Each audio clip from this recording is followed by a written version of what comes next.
Yeah. So Dr. Acuna is an associate professor at CSUN, and she's done a lot of amazing things. Just to highlight a few so I can give her more time to talk, I don't want to take too much time.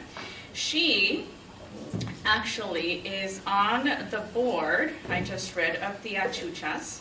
Oh, cool. Right?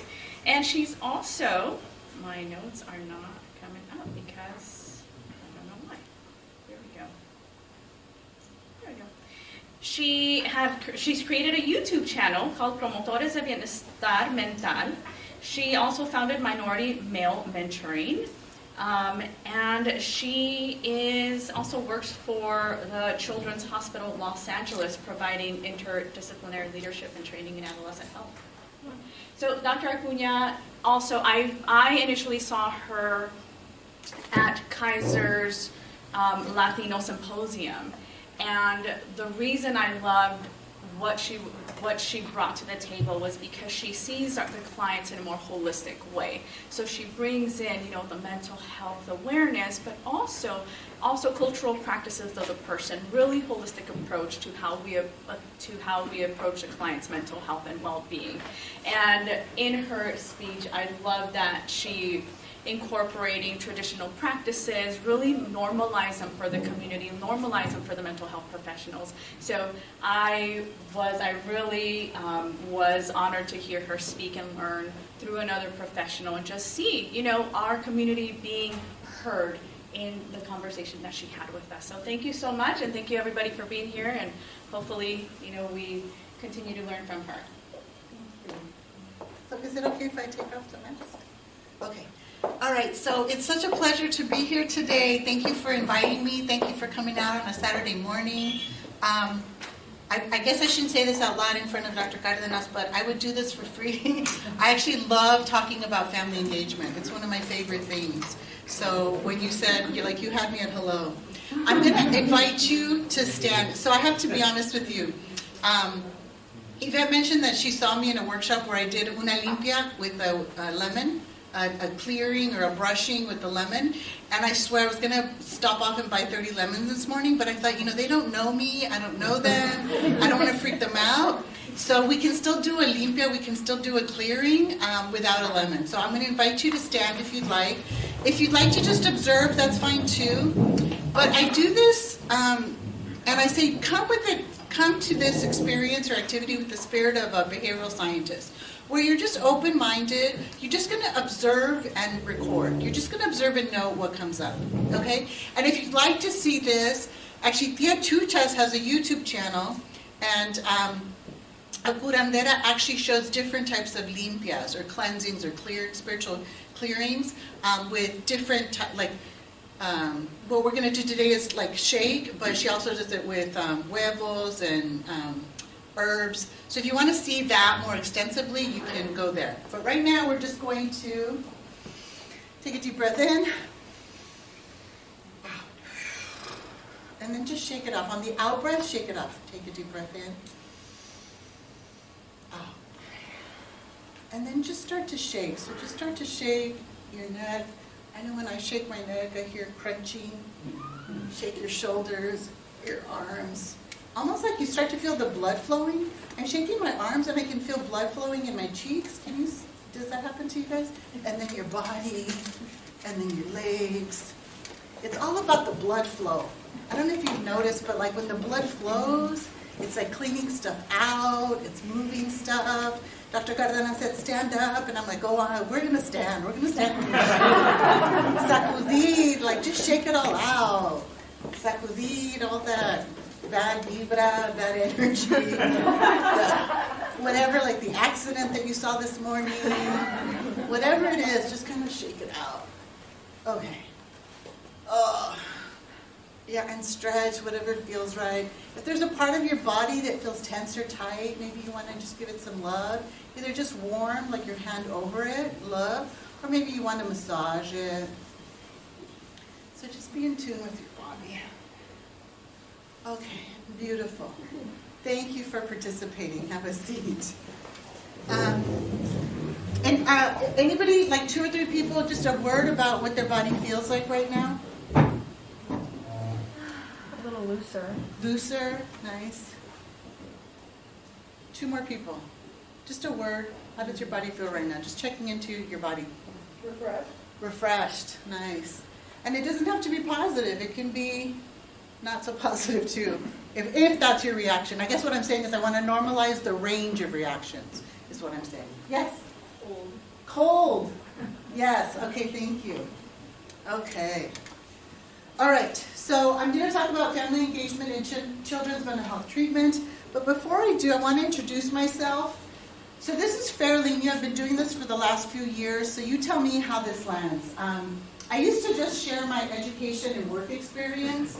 So I have an MSW from UC Berkeley, an LCSW, a Pupil Services Credential, and a PhD from UCLA.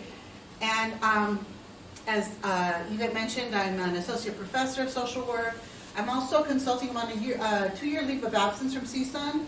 I needed a break from teaching, and so I'm consulting full-time with LAUSD for the last couple of years. And I was a school social worker before I was a professor for a really long time. So normally that's where I stop, like that's my introduction. And I read this really great article, Location of Self, Opening the Door to Dialogue on Intersectionality in the Therapy Process, which I actually sent to Ben. So you're welcome to read it if you'd like.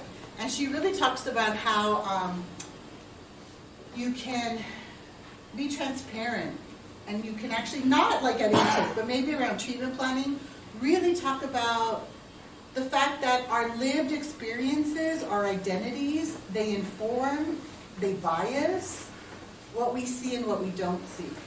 And when we're working with clients who are similar to us or different from us, how it's okay to talk about it. And sometimes it's going to cause stuckness or clash, and so it's okay to talk about it.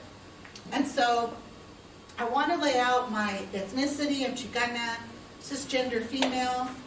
I'm so proud of this. My parents were immigrants from northern Mexico, Chihuahua. Anybody from Chihuahua? No? Not Chihuahua. Okay. Well, if you know anybody from Chihuahua, people from Chihuahua are known for being very frank and direct. But tengo pelos en la lengua. I remember growing up, I was kind of a shy, nerdy kid, and my mom would be so outspoken. And I'd be like, Mom, stop being so rude. And she's like, I'm not rude, I'm just frank. So now I get it. People are telling me oh my gosh, you're so rude. And I'm like, I'm just frank. And then spirituality-wise, I was raised in UCLA. I was raised Pentecostal Christian. But in my adulthood, I've really explored shamanismo, curanderismo. I do Transcendental Meditation, which is Eastern practice. But interestingly enough, in Oaxaca, all the school children practice TM. The elders said, they gave it a thumbs up. They said this is an indigenous practice for relaxation and for well-being and for health. So they approved teaching the Oaxacan public school students how to do TM. And then regular massage. And there's a lot of good science about how it helps with anxiety and so forth. And then my family role, this is really my claim to fame. I love talking about this because I feel like it made me such a better social worker, particularly for children and families.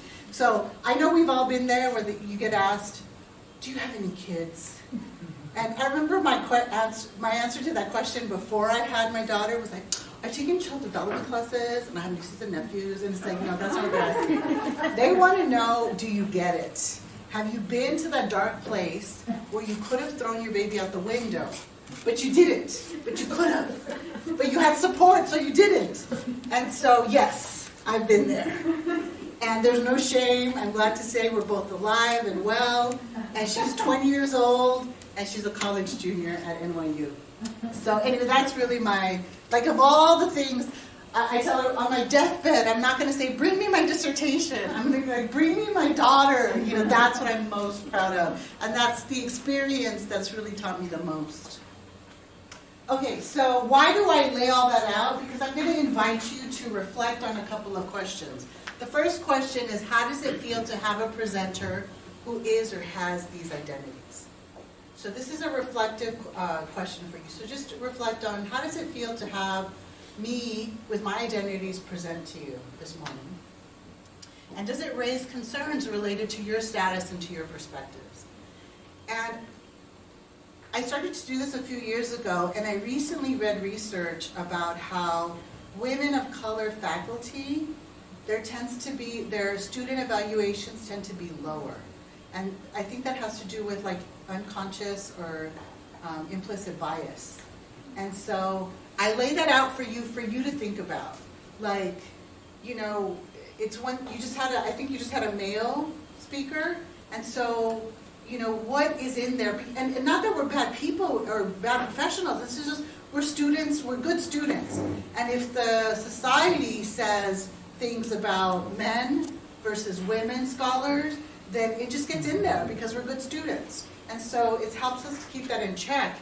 But more importantly, I'm going to ask you to reflect on how might your clients or your students or your families that you work with feel about having a provider who has your identities, status, and perspectives. So just as you have natural thoughts, feelings that come up in reaction to me presenting, just like that's normal and natural, your students and family members have reactions about working with you. And it's how we're built. We're just human. It's about implicit bias, unconscious bias, and it's better to be aware of it. And so how do we want to navigate that? Okay, so I think that's really important in terms of engagement. Because sometimes you're working with people who look like you, and then they have certain expectations and assumptions, like you're supposed to act a certain way. And when I'm like, no, my mom was from northern Mexico, like, I'm acting like my mom, like, you know what I mean? I'm not Americanized because I'm so frank and direct. Like, that was Chihuahua. Or if you're of a different, then they're like, oh, she won't get it, he won't get it. So it does, like, you can't win for losing.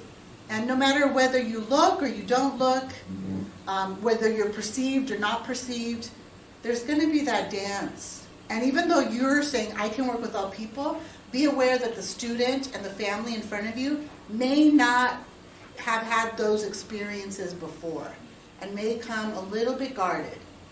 And so you just lay it out. Any thoughts or reactions to that before I move forward? Okay.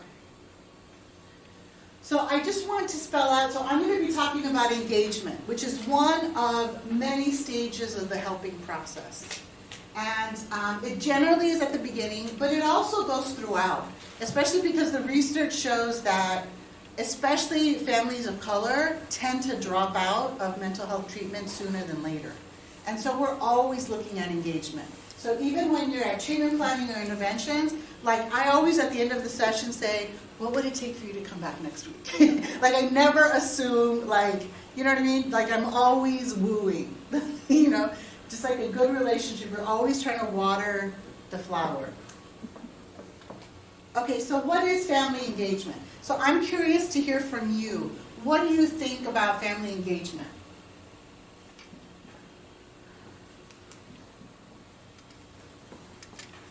Yes? Sometimes it's difficult, I think, especially working with adolescents. They tend to say, fix them, here they are. So then they're like, I don't want to get involved. Yes. Yeah, we used to call them drive-by referrals. Yeah, absolutely. And that's frustrating. It's like, oh, shoot. But and what I think is happening is that they've tried everything that they know how to do, and nothing's worked, so now they're like, you try something. You know what I mean? So it's not that they're it's a form of disengagement, but it's almost like, I'm at my wit's end, I've got nothing else. Yeah. Thank you. That's very real. Any other comments about family engagement? Yes? Just the nuances of doing telehealth. I find that engagement with a young child, so I'm talking not teenagers but like 5 or 6 years old, is really an art. Yes. To be able to sustain a little 6-year-old's attention for a good 10 minutes, I consider that a success. Yes.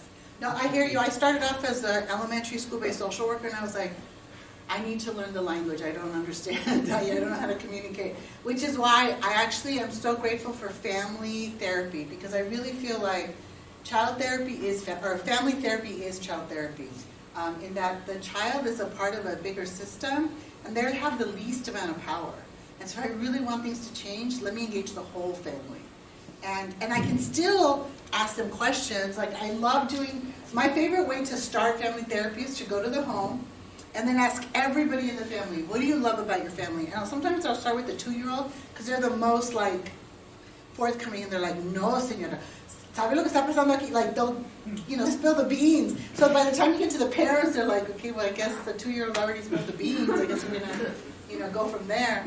But yeah, so having said that, I totally relate to the fact that children, it almost feels like they speak their own language. Like, I'll ask them, what did you do this weekend? And they would tell me a story, and I was like, wait, is that a movie that you saw? Like, I'm not having a hard time understanding. Yeah, so I definitely appreciate that. Anybody else? Okay, so let me tell you what the research says. Like, the research likes to operationalize, define things so that we know what is it that we're studying, looking at, measuring, kind of thing. So the research, and there's a really cool social worker who's a researcher in family engagement. Her name is Mckay. And one of the articles I sent you, she wrote. So she defines family engagement as when parents, teachers, or other important adults recognize their children's mental health needs. And that really resonates for me, because I felt like, especially doing school-based social work, school-based mental health, is that the referrals tend to come from the teacher. So when I go to approach the parent may be at pre-contemplation. Like, what? I have no problem. The teacher has a problem, so work with the teacher. And so it's hard to even engage when they're at pre-contemplation. So how strongly do they recognize their child's mental health needs? The other thing I wanted to say is, so I got divorced when my daughter was in the 4th grade or 5th grade. And I invited her to therapy, so I put her in therapy in middle school. And she loved it. Middle school, high school, loved it.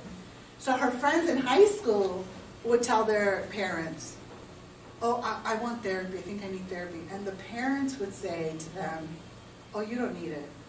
And so sometimes, like, the kid is willing, but the adult needs to understand or recognize. Connecting children and their families with a mental health resource. For example, children being brought to mental health centers or being seen by school-based mental health providers. The bottom line is we need the parents to be in. They need to sign the consent. They need to participate in the biopsychosocial, and I include spiritual assessment. Like, we need to know some history that the kid doesn't know, like the prenatal history and the developmental history. So we need the family to get this thing started. And then engagement can also be measured by rates of attendance at the initial intake appointment, as well as retention over time. Which is why I say engagement isn't just getting them in the door the first session, it's about keeping them throughout treatment. And so research has looked at that. I don't want to put you on the spot because I don't want you to think, let me just say this. Think about your rate of attendance at the initial intake appointment. Think about your own personal rate, think about your agency rate, and I'm going to tell you that across the country, the rate is very low. And that's why we're here. It's not you, it's not luminarias. There's something about showing up to the first appointment, showing up to intake, that is scary, scary, scary for families. And that's why we're here. That's why we're talking. All right, so no-show rates for initial intake appointments range from 48% to 62%. So if you got a 48% or a 62% on your test, what grade would that be? After D? Yes. So I'm not grade conscious, but it puts it into perspective. Like, across the country, we're not doing so well in terms of the parent calls to schedule an appointment, but only shows up 48 to 62% of the time. And rather than blaming the parents and rather than blaming us, let's explore, there must be a good reason for this happening. Conservative estimates indicate that close to 1/3 of children and their families. So one study found, or a couple of studies found 48 to 62, another study found 1/3. So it's all over the place, but bottom line is it's not good. Okay, so pre-pandemic, why is family engagement important? Because youth are in need. 17 to 26% of youth need mental health across the country. These are national statistics. But in low-income urban areas where most of us work, it's even higher. 40% of youth exhibit mental health issues. And 75% of children with mental health needs don't get it. So that's why we need to engage families.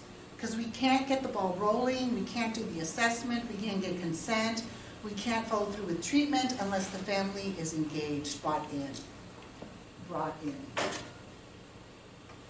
Since the pandemic, those were pre-pandemic figures. Since the pandemic, I'm sure you've seen, in real life, you don't even need studies or statistics, it's gotten worse. School districts report soaring rates of absenteeism and student misbehavior.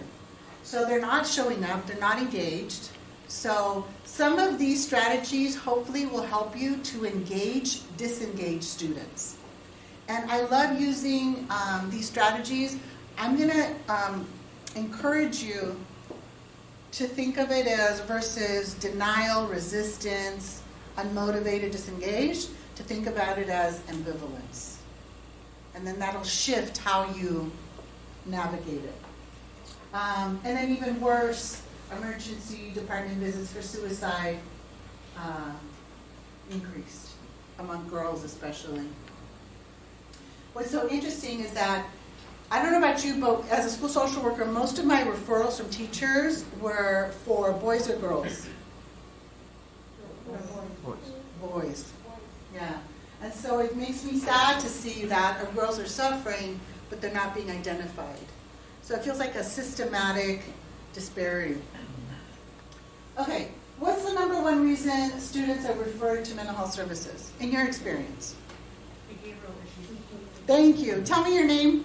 Jaylene. Jaylene. I've been there. Well, guess what they see? So SAMHSA did a study nationwide. And in elementary, for boys, it was behavior problems. For girls, behavior problems was 2 and 3. In middle school, it was number 1 for boys. It was 3 and 4 for girls. And then in high school, depression and substance abuse, but put those together and I see detention, you know what I mean? So behavior referrals. So yes, behavior referrals is the number one reason. It's what we're all dealing with. Interestingly enough, there was a systematic review. They looked at hundreds of research studies, and they found that parent training leads to improvement of behavior problems in 60 to 70% of children. And I actually cut a slide last night on purpose, because I'm a total research nerd, but I'm going to act it out for you, because I'm like, their eyes are going to glaze over, I'm going to lose them, but I'm going to act it out for you. So, you know, like that curve? All right, so there's kids who are at the beginning of the curve, who do really well. Most kids are in the middle, and then some kids, like no matter what you do, they kind of lag behind. Okay, so that's the curve. So at pre-test, that's the curve. Most people are in the middle. So you kind of measure the pre and post from the middle of that curve. So let's say at pre-test, the curve, the middle of the curve is right here. At post-test, how far does that curve go from the middle? So the next curve, is it like right here, like two curves that are sort of next to each other? Or is the next curve like far away, further away? Okay, so the difference between those two middles is called the effect size. So when you do individual therapy for behavior problems, the effect size is 0.24. When you do parent and family work, the effect size doubles. So I'm a nerd. I hope that helped, because I'm like, oh my gosh, across the country, when the same study interviewed people who do school-based mental health, they asked them, what do you do? And they're like, oh, we do individual counseling. We do child therapy. And it's like, you can spend, I don't know, 20 hours a week doing individual therapy, and you're going to get this far. You do the same 20 hours a week doing family therapy, you're going to get this far. Same 20 hours. So that's why I love doing this, because it's just like, Let's go for the families. Okay. All right, so let me tell you a story. So I just did a really nerdy, now you know effect size. You probably never want to talk about effect size again. But you hung in there with me, so I'm going to give you a story to balance it out. So my mom died in 2003, and I was at her memorial. And there was a woman, there were different speakers speaking about her at my church, the church I grew up in, Gospel Temple in East Los Angeles. And there was a woman who spoke, and Selena Martinez, actually, I remember her. She was actually the Women's Ministries Regional Director of Los Angeles. Like, as part of the church, there was a Women's Ministries, and she was like the regional director. And I remember her when she first came to the church. She was an immigrant from El Salvador. So my mom was a deacon at the church. And so Selena's telling this story at my mom's memorial, a story that I had never heard before. So the story is this. So Selena says, Irene Acuña, my mom, was my spiritual mother.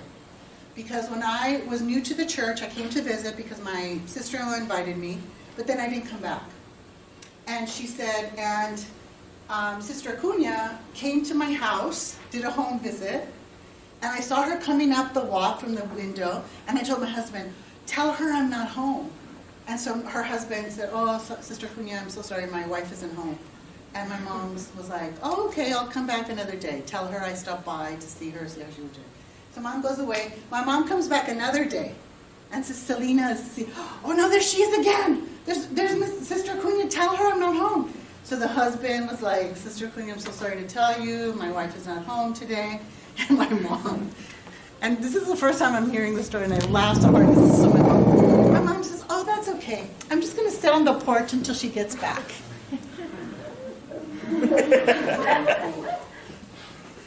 So Sister Selena, the Women's Ministries Regional Director of LA, says my mom was her spiritual mother.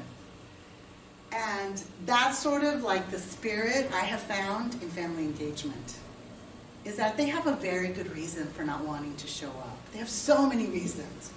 And so what I do is I be persistent and I be tenacious. And not in a like aggressive, pressuring in your face kind of way, but more just like, I'm going to keep showing up because I care. Time and attention equals love. So I'm going to give you time and attention.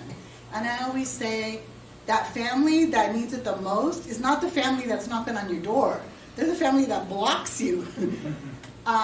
And so I love to say, if you're having a hard time engaging families, you're not alone. It is absolutely difficult. So don't blame yourself, but just know, be persistent, be tenacious, because there's a precedent in there somewhere.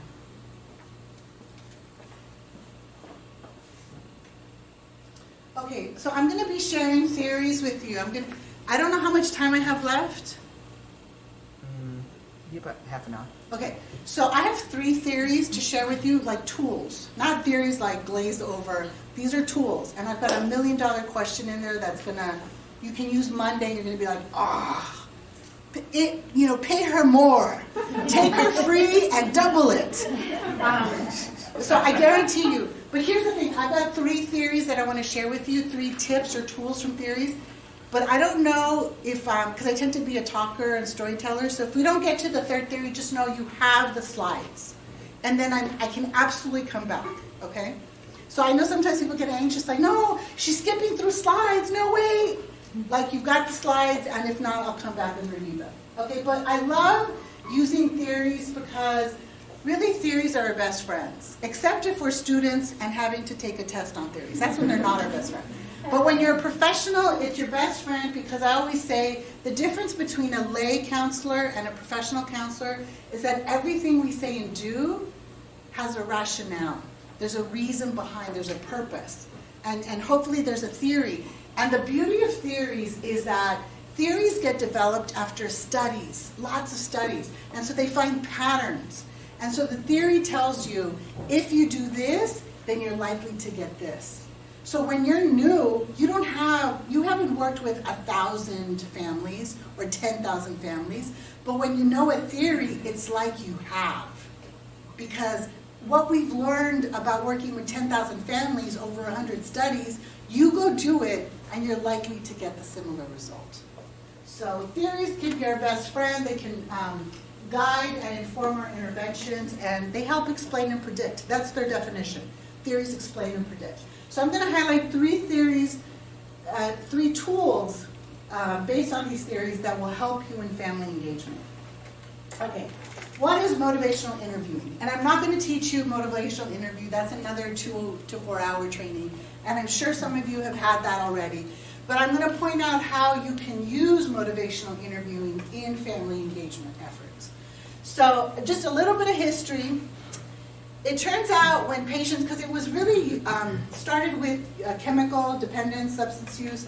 So they found that when patients were confronted by tough love approaches, because chemical dependency counselors or substance use counselors used to be really confrontational, their instinct, the patient's instinct was to defend themselves. And again, that's not pathological, that's just how we're built. You and I are like that too. We're all adults. If somebody tells me what to do, I'm going to be like, I was about to do it, but now that you told me to.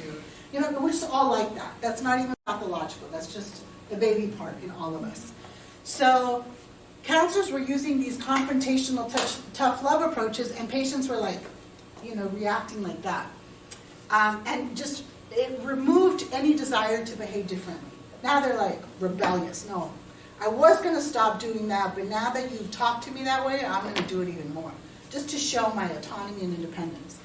So Dr. Miller was a student in training, so there's the beauty of being a student. Don't ever think less of yourself because you're a student. There's students, see with fresh eyes too.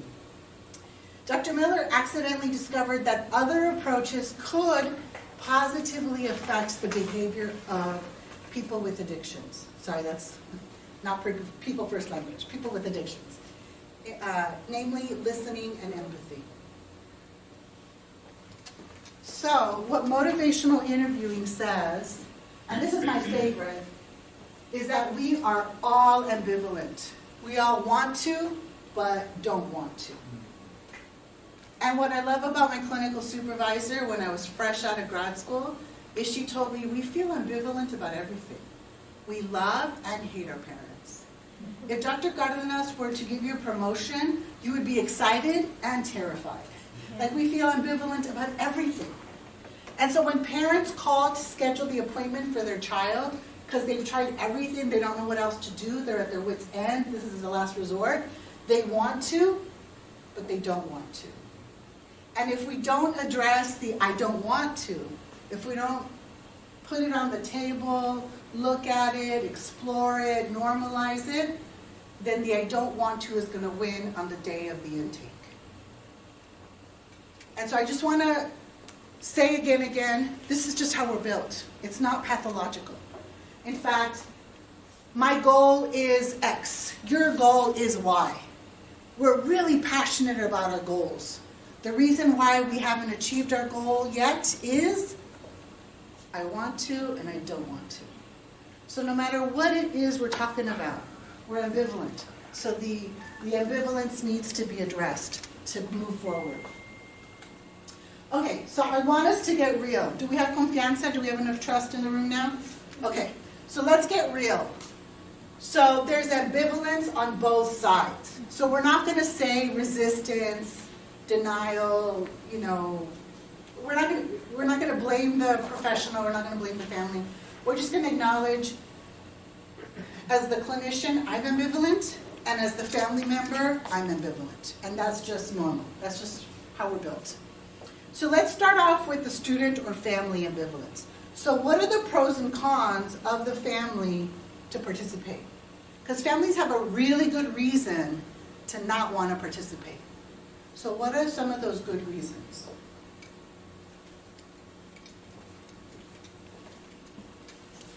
Yes? To not want to participate? Yes, to not want to participate. The stigma, they might tell something's wrong with me. Yes, yes. Are you saying I did something wrong? Are you saying that I messed up my child? Yes. You're going to blame me? Yes. Shame, guilt. Shame, guilt. Yes. Fear of change.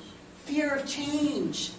Yes. Bing, bing, bing, bing, bing. In fact, I have an article that I can send you. I don't want to overwhelm you. I'm a nerd. I love to read. But I have a clinical supervisee who's like, I don't like reading. And I'm like, oh, let me stop sending you all these articles. But there's a really great article that talks about more in depth. One of the reasons why individual is not as powerful as family is that the family is the system. And the child who's acting out is helping the system in some way. And if you change the child acting out, you don't even realize you're messing with the system. And now the family is unstable. You see what I'm saying? So like, yeah.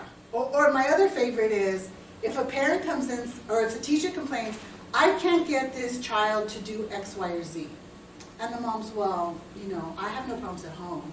And then you come in and you're like, I got the child to do X, Y, and Z. Is the mom your best friend or is the mom your rival? You see what I'm saying?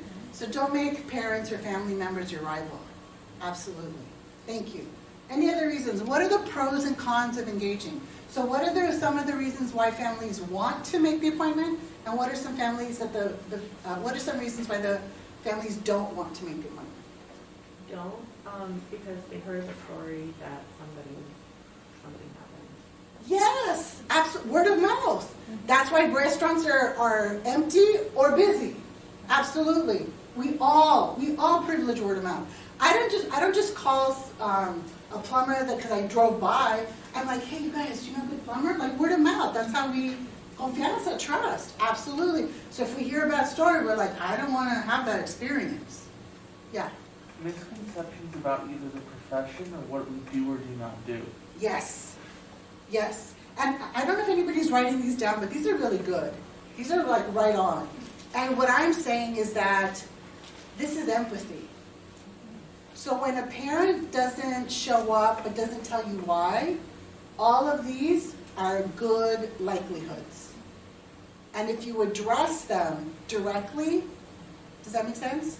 Then you'd be like, you know, I don't know what you've heard in the past about coming in for your appointment, but can you share with me? And maybe I can explain a little bit about what you can expect. You see what I'm saying? Like so you start to address it. Instead of like dismissing it as a fear, irrational fear, which we all have, you start to address it. And then it lessens its power. Any other pros and cons? No time. No time. I love that one. What's that really saying? So let's say, go back to when you were dating. That was a long time ago. Back to when you were dating and somebody said, hey, do you want to go have coffee? And you said, I don't have time. What does that really mean? I don't have time. Yes.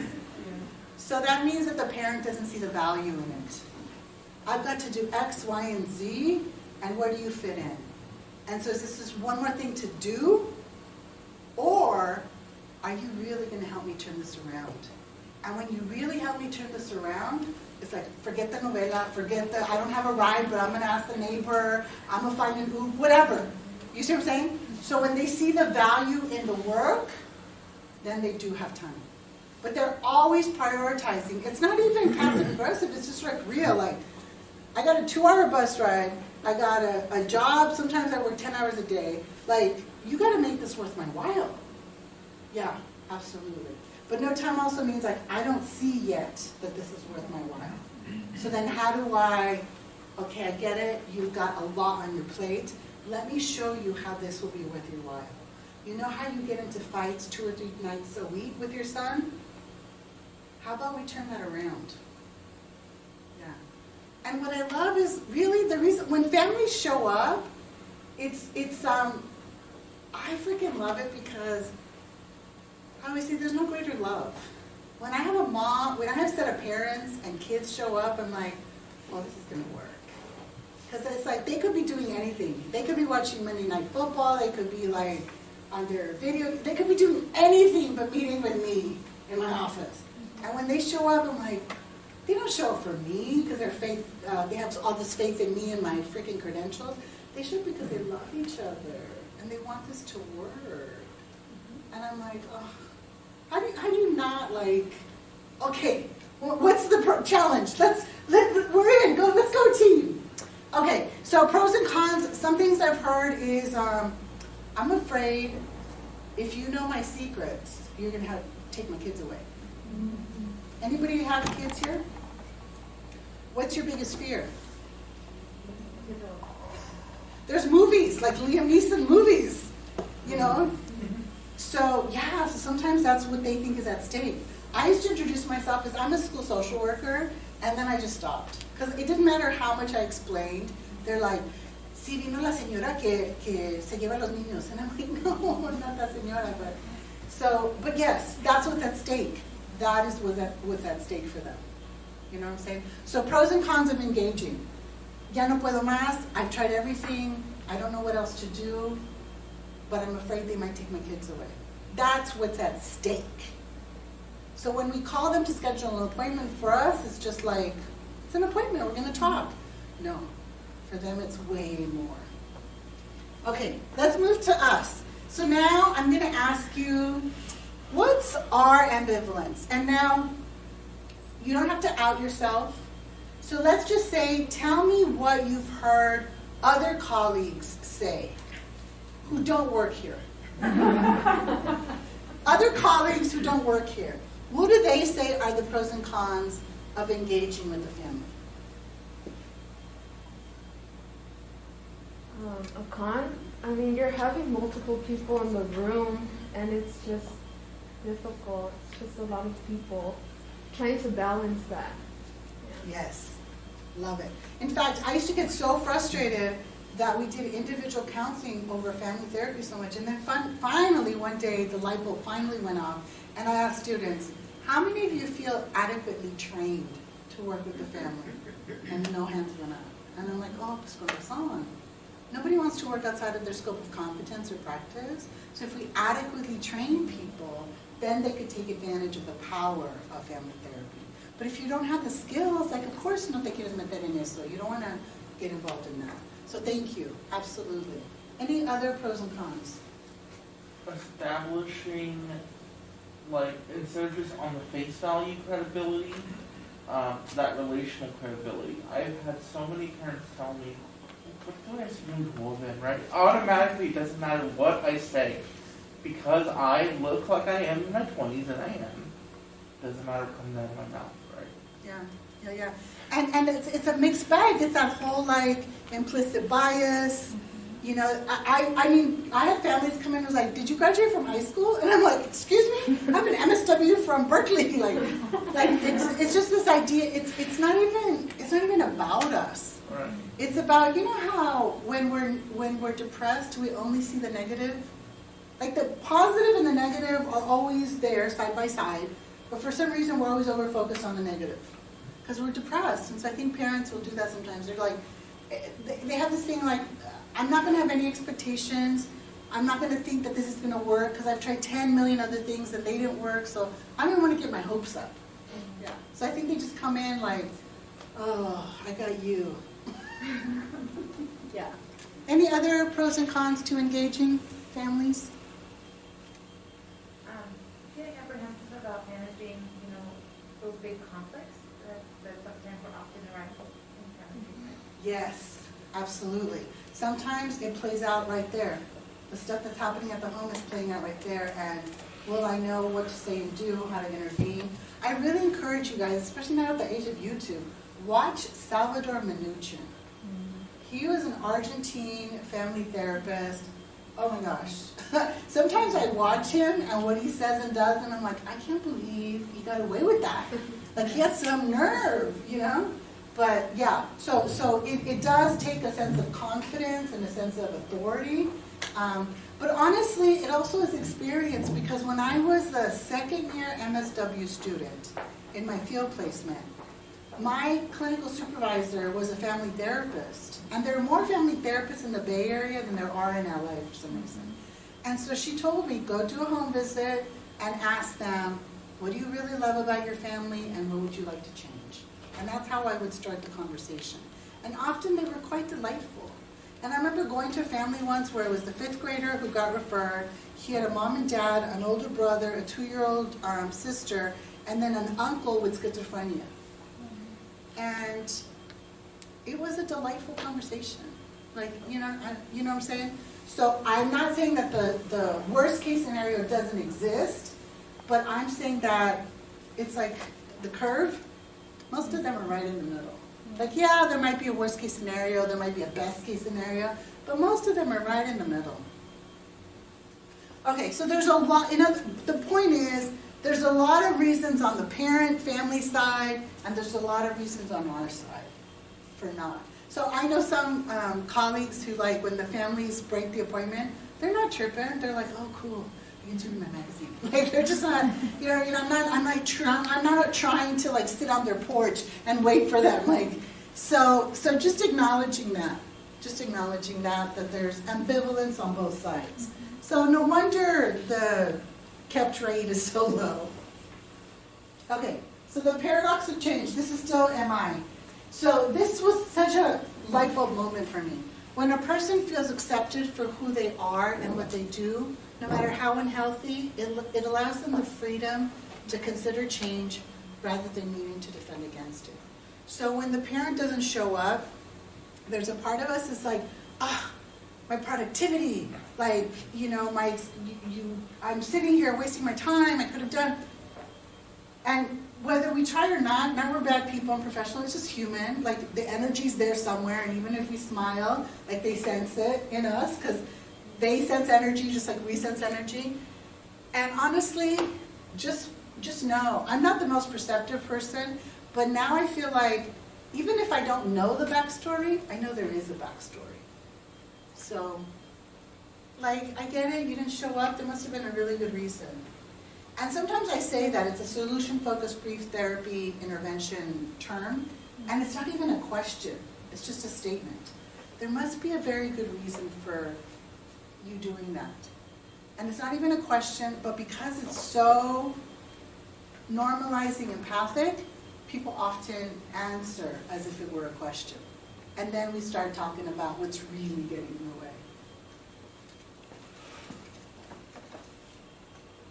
All right, so MI says, dance, don't wrestle. So I forget that song, like, if you haven't the chance, I hope you dance. So that's the spirit of MI. How to dance with the family instead of wrestle. So ask open-ended questions, ask, don't tell. That one's my favorite because my clinical supervisor taught me that. Because I'm so left brain analytical. So I'd be like, if you don't show up, this is going to happen, and it was like, that's telling, that's not therapy. Reflective listening, summarize, and affirm. Okay. So, but now we're going to get to structural family therapy. This is the research that Mckay did. And this is so exciting to me. I love this. So, there are research or empirically supported strategies for engagement. So there's things that we say right over the phone or the first time we meet with the family that makes a difference on whether they show up or not. So she did this really cool study. So, and I love social workers who are research nerds, because we're like very practical. So what she did is she took like 5 clinics and said, okay, schedule your appointments, just like you normally do. Business as usual. Like, don't do anything different. And I'm sure they were doing a good job, being very warm and kind. But these 5 clinics, she said, you guys use this script. And the thing is, everybody has a different process. So the person who's making the appointment when the family calls, it could be an admin, it could be a social worker on call. Like, everybody has a different process. But she said, it doesn't matter who. Whoever is that making the appointment, use the script. And so in the script, at some point, towards the end, and they talked about, this is expected to be here 2 hours, and bring snack, like all the normal stuff that we do. Using transportation tokens, like all that. And then at the very end, $1 million question. This one I want you to write down, because this one you can use on Monday. And you can use this question not only for family engagement, but for all treatment goals where you feel stuck, including yourself. So here's the question. So she says, in the script, many of our families, most of our families actually, have questions, fears, worries, doubts, concerns about showing up to their intake appointment. I wonder, what are yours? normalize, and then go after the ambivalence. And she found that just asking that question, 50% decrease in initial no-shows. In fact, simply calling to remind clients of their appointment, 32% increase. And I think about, like, damn, my dentist does that. I'm like, I have a planner. I'm old school. I have a planner. I'm very organized. Like, I was here, like, if you're on time, you're late. If you're early, you're on time. And yet, I would miss my dentist appointment if I didn't get that call.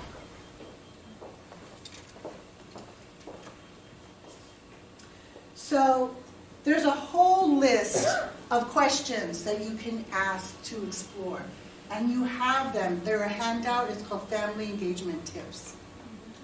Because I hate putting too much content on the PowerPoint because you're like, I can't. So things like, do you agree with this referral? No, I don't. This is the teacher's problem. I want the teacher to deal with it. Okay, now you're getting a sense of where they're at. Pre-contemplation, contemplation, like what am I dealing with here? Do you believe services can make a difference for your child? I love questions about beliefs. Beliefs are powerful. Our ancestors knew beliefs could heal or harm. Now Western science is realizing in the placebo effect that beliefs, sometimes they get in the way. And so let's explore beliefs. Let's explore them. Have you sought help before? How was that experience? It was horrible. She blamed me the whole time. That was their perception. So why do they expect you to be any different? And what Mary Mckay found was that if they'd even gone to like any social service, whether it was a social service aid, whether it was for TANF, it didn't even matter. Any social service, whether it was an MSW or not, they just lump us all in the same group. So if it was negative, if they felt blamed, then they're like, why are you going to be any different? And I promise you, all these and more are in the handout that you have. Okay, so there are a set of questions that family. So I love this. I'm a nerd. I became a therapist because so I have like index cards. That's so old school. Index cards where I like to write down. Ooh, that's a good way of saying it. There's a set of questions that families wonder about but don't ask. Many families are wondering about stigma, discrimination, value, cost. Is that on your mind? Do any of those questions or concerns ring true for you? Imagine asking that right over the phone. And that you're going after the ambivalence. I started asking this, and one parent was like, well, I'm concerned that my child is gonna miss math in class. And I'm like, oh my gosh, if that's your concern, I will make sure and pull them out before school, after school, lunch, whatever. I'm like, if that was gonna stop her from signing the consent, I'm so glad I asked, because I could do something about that. So what Mary Mckay found is that we often are really good at acknowledging concrete barriers, so like transportation, costs, insurance, all that. But what she found, especially with low-income, urban, ethnic minority families, is that perceptual barriers were the biggest challenge. So it's what do they know, what do they believe, what do they perceive about coming in to see you? Will the neighbor find out? What is the tia in the family say? No lo vas a llevar, you're not going to take him to therapy. You know what I'm saying? Like, what is the minister, whatever religious group they're part of, what is the minister preaching from the pulpit about therapy? Do you know what I'm saying? So all of those things we need to explore. And this is the million-dollar question. What are your fears, worries, questions, concerns, or doubts about coming to school, showing up online? I don't know.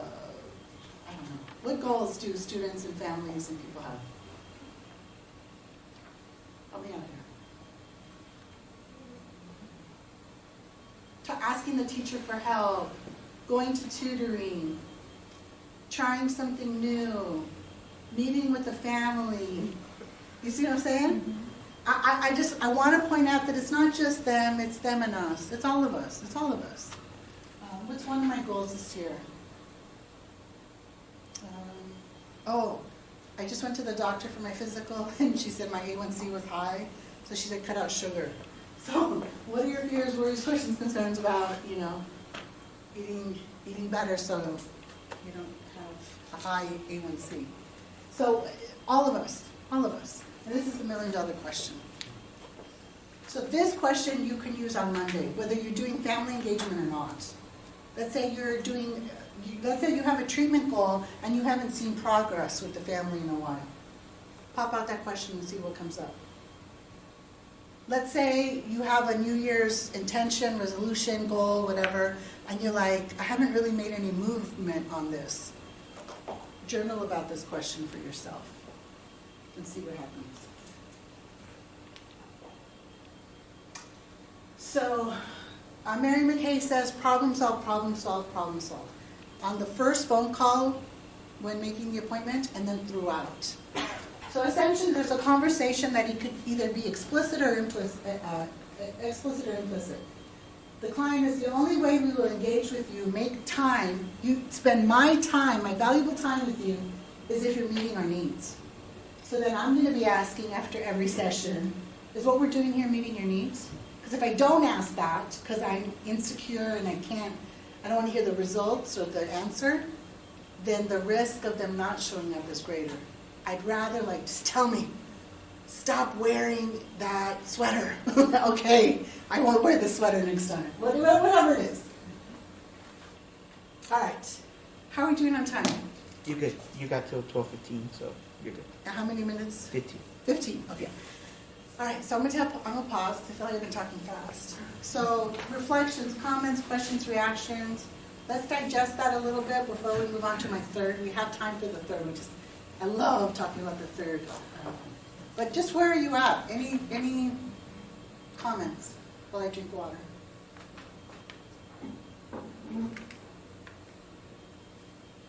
remember in the last presentation a question came up about worrying about having the power, or at least my understanding of the question was a power dynamic, kind of how to not have that be as much of an issue. And it kind of seems like a more collaborative process kind of helps with that, kind of asking them what are you concerned about, kind of levels of playing field, which feels like what you're presenting kind of answers that question.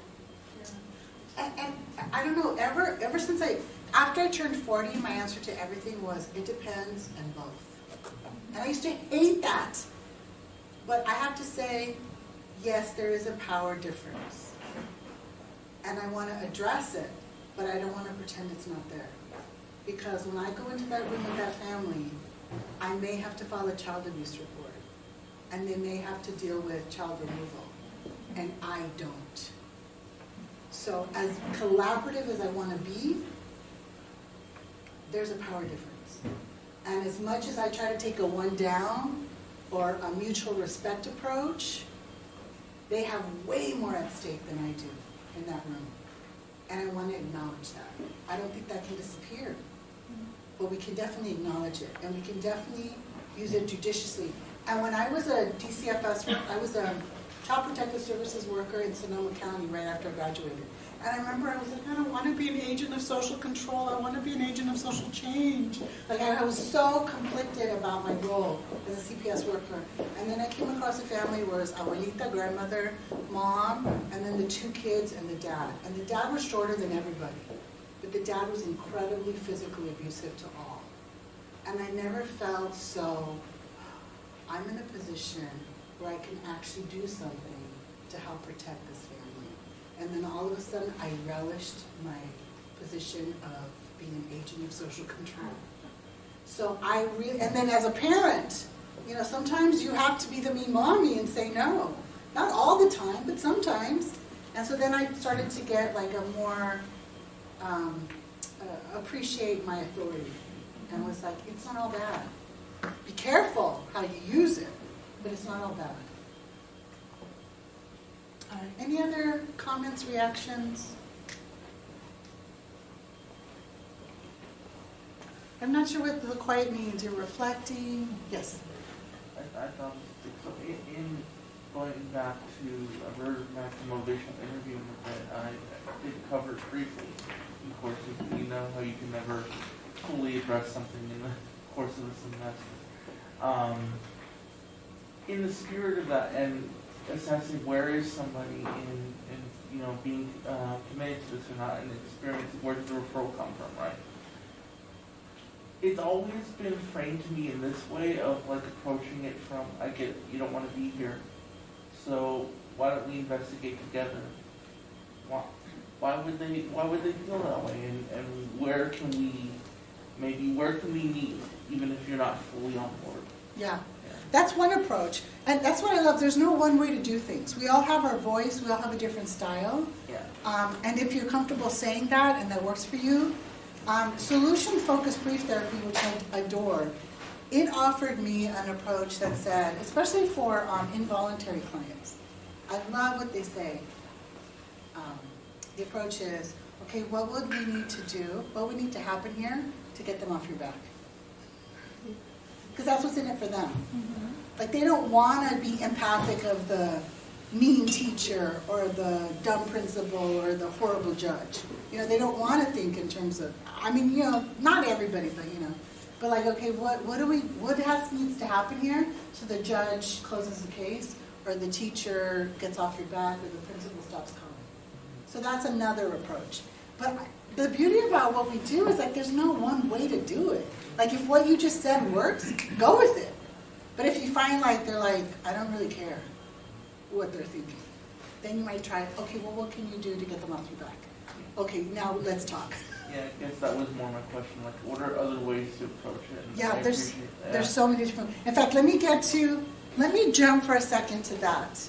Let me tell you a quick story, because we're doing so much theory. Let me tell you a quick story, which talks about there's so many different ways to do it. So I was working with a 4th grade African-American male student who, his mother had been, this is very tragic, so she died tragically. I don't even want to tell you how, because I don't want to. She died tragically when he was in kindergarten. So he's being raised by his grandmother.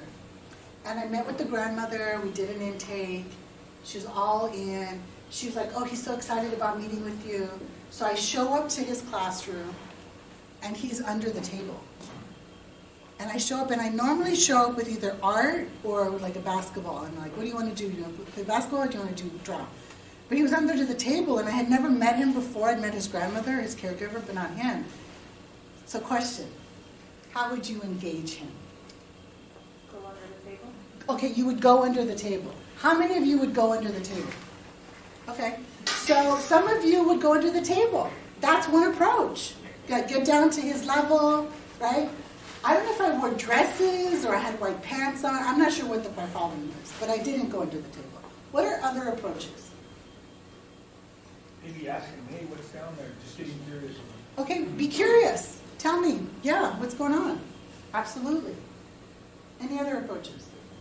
If like you didn't want to necessarily address him directly, kind of, I don't know his name, but like, where's so and so? Where did he go? Like, it's like we're, kind of like let him kind of see if he wants to come out and be like, oh, I'm like right here. So more non-directive, plain, yeah. Do you see how what you would do depends on your personality, your style, your voice, your approach? All of these are totally legit. And all of these may or may not work. We just have to try them, right? Any other approaches?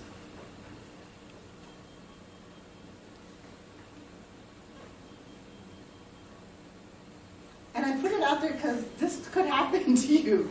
And now you just have 3 or 4 different options. I'm going to try that one. If that doesn't work, I'm going to try that one. So in that moment, I knew I didn't want to get under the table. And I don't know how to explain. I'm more logical than perceptive. So I knew I couldn't charm him out. I guess that's what I knew. My mom would always say, "Gánatelos," and I'm like, I don't know how to do that. So I knew I wasn't going to be able to and so I thought, okay, he doesn't know me, but he knows his teacher. His teacher knows him. So the teacher was even saying to me, I'm so sorry, he was so looking forward to meeting with you. And I said to her, well, can you help me get him out from under the table? And she's like, I'll call him A. A, will you get out from under the table and meet with Ms. Acuna? And he did. I didn't know if that was going to work or not. Do you know what I'm saying? But it did. That was my approach. I'm like, Teach, can you help me? Like, you know him, he trusts you. Like, and it worked. So, and that's exactly my point, is that there's not one way. We all have different styles, voices. Like, you don't have to feel like, oh, I wouldn't do that. That's okay. There's other ways to, there's an art. You get to be authentically you. In fact, I encourage you to be authentically you. Okay. So let's get into it. Oh, I love talking about this. Okay, transactional analysis. Any exposure to transactional analysis? Okay, so this is, oh, I love talking about this. Here we go. So transactional analysis, the assumption is that we all have an adult, a parent, and a child part. All of us. Okay? What do you suspect the parent part in all of us does? Why do we have a parent part? What does it do for us? Yeah. I'm sorry, say it again? Regulates. Regulates. Yeah, regulates our behavior, what to do and not do, and in what context. Keeps us safe. Nurture. So it's almost like pluses and minuses. Like it tells us what to do, what we shouldn't do, but it also nurtures us, also regulates us. Absolutely. What does the child part in us do? Why do we have a child part? What function does that play? Curiosity, play, Exploration. exploration, Silliness. silliness, envy. Like there's pros and cons to the child part. Some people say immature, irresponsible. Okay, and then what's the adult part? What's the role of the adult part?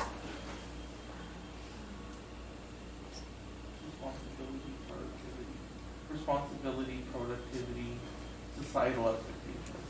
So the adult is like the CEO. The adult gets to decide, what does the parent say I should or shouldn't do? What does the baby want to, the child part want to do? Play, be silly? What am I going to choose to do? It's the executive. Makes the decisions. All right. Now looking at person A, tell me about person A. What do you think they're like? What's person A like? Fun-loving. Fun-loving. Person A is fun-loving. I love it. Okay, thank you. Very strange space crowd. I love it.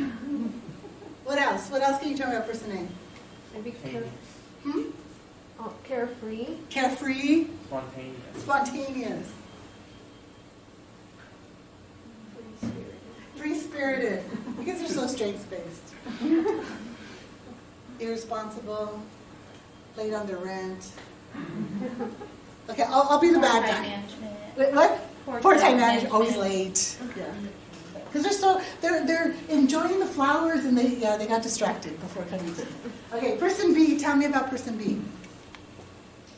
Very responsible. Very responsible. Type A kind of. Type A personality, and not in a good way, or in a good way and not in a good way. Anything else? Parent can be the role model. Yes. All right, so most of your clients that you work with, are they more like, don't tell me, person A or person B? And then when you show up to your client, what do you end up feeling like? You're looking like. And it's because when you put these two together, it almost feels like they balance. But is it really balance? Because this is balance and integration and wholeness.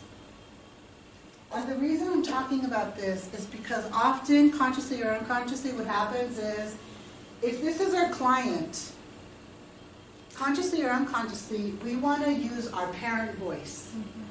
Because they have such a big child voice. Like we feel like we got to balance out their big child by being a big adult, big parent around them. And so what I'm saying is, MI says, and structural family therapy says, is adult to adult. Talk to their adult. Don't tell them what they should do, what they shouldn't do, or what they're, don't tell them. talk adult to adult.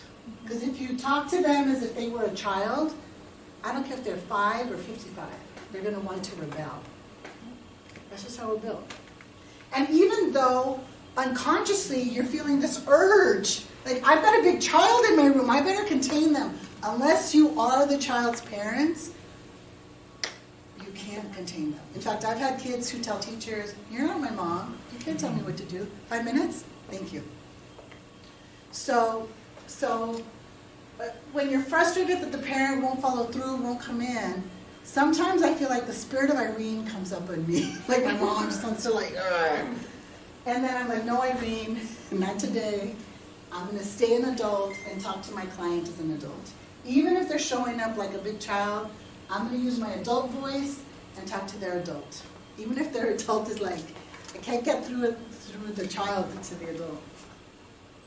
So the question is, and the reason why I say this too, I love talking about this, is because if we are dealing with this all day at work, and then, this is just an aside, this may or may not be true for you, it was true for me and for many social workers or mental health professionals, is if we're this person, guess who we tend to socialize with when we're not at work?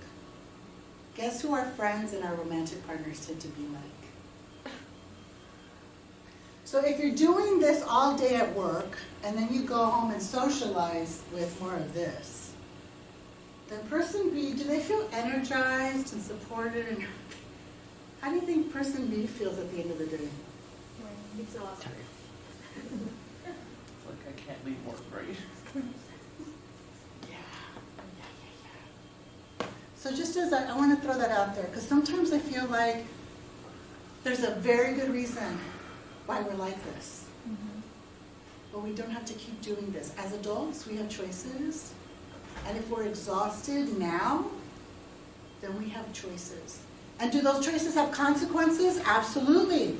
Will this partner, best friend, Thea, be pissed that you're no longer being their parent? Absolutely. Do you get to choose to no longer be an adult's parent? Absolutely. Do you get to choose not to be exhausted at the end of the day? Absolutely. Because this person is going to start to feel resentful and exhausted. And ironically, this person, are they going to be like, thank you for saving me? They're going to feel resentful too. So nobody wins. It seems like there's balance, but there's really not. And then instead of, you must have a very good reason for not sharing, but like, you must have a very good reason for not sharing. Like the parent just comes out because she's so resentful and pissed, you know what I mean? Because that's just how we're built. Okay, so to try to balance, we really need to explore what are fears, worries, questions, doubts about being more balanced, about allowing our child to play more, about giving equal time to what the child wants and to what the parent says is the responsible thing. How do we balance that more? What do we lose? What do we gain? What are the costs? Are we willing to pay for it? And then just on a day-to-day basis, we can just say, what does my child part want? What is my parent part telling me? And what will my adult part decide to do? That honors both my parent and child parts. So when we're balanced, we show up in a more balanced way for our clients. And the thing that my clinical supervisor taught me is that it always equals 100%. So if we show up balanced and we talk adult to our clients, even if they look like person A, they have a greater likelihood of showing up balanced too. Because when we're not trying to rescue them, then we give them space to show up for themselves. Not that they will for sure, but at least they have space to. Okay, I see the net, and just know that I can come back. Yes. Let me just tell you, we're not going to do it together, but one of the things that I found in working with families is that we all have issues. I have issues with my parents. And when I sit or don't sit with the client's parents, countertransference, transference, it has a lot to do with my own relationship with my parents. And so I included a forgiveness affirmation, because I've done this a lot. and with some people I have to do it daily. But it might help to explore our own relationship to parents, authority, because I see a lot of my colleagues not engage the family because they gave up on their own parents and raised themselves, and they feel like they have to teach this young person to do the same. And I'm like, that may or may not be true. But when I've reached out to parents, they show up.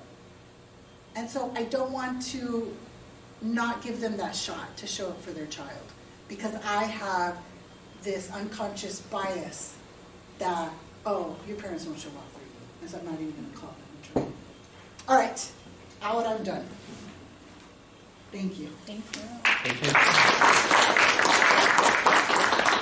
All right, well, thank you, Dr. Acuna. I hadn't heard you before, so. Yvette, thank you.